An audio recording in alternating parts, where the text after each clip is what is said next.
చంద్రబాబు నాయుడు గారి ప్రభుత్వం మీద 50 రోజుల ప్రభుత్వం మీద మామూలుగా అయితే అసెంబ్లీలో ఇంతసేపు మాట్లాడాల్సిన పరిస్థితి. కానీ అసెంబ్లీలో ప్రతిపక్ష పార్టీ ఒకటి ఉంది అని కూడా వాళ్ళు గుర్తించారట.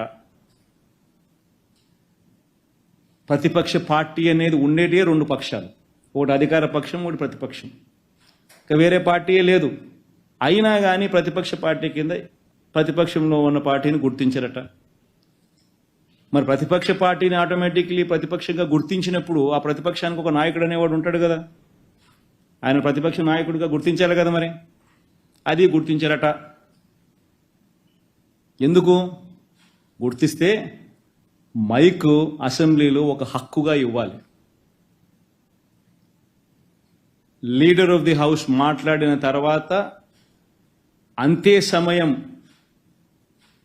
ప్రతిపక్ష నాయకుడికి కూడా ఖచ్చితంగా ఇవ్వాల్సిన అవసరం ఉంటుంది, ఉండాలి, హక్కు అది. ప్రతిపక్ష నాయకుడు చేయెత్తితే ఖచ్చితంగా మైక్ ఇవ్వాలి. ప్రతిపక్ష నాయకుడికి అంతే టైం కేటాయించాలి. ఇవన్నీ చేస్తే ఈ మాదిరిగా ఆయన చేసిన పనులకు, ఆయన చేసిన పద్ధతులకు ఆయనను ప్రశ్నిస్తూ ప్రజల తరపున గొంతు విప్పి ఇవన్నీ కూడా మాట్లాడే పరిస్థితి రావాలి.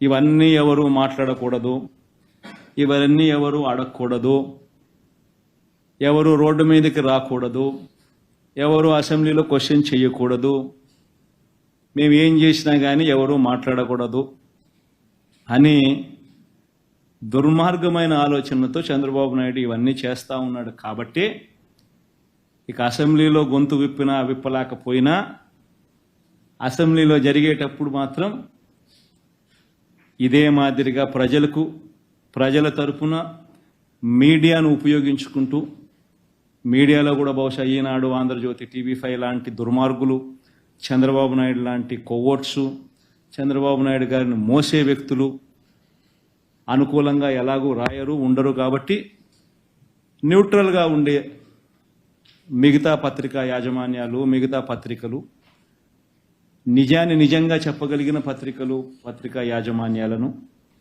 ఇటువంటి వాళ్ళందరినీ కూడా కలుపుకుంటూ వీళ్ళ ద్వారా ప్రజల గొంతును వినిపించే కార్యక్రమం సుదీర్ఘంగా కూడా చేసే కార్యక్రమం జరుగుతుంది.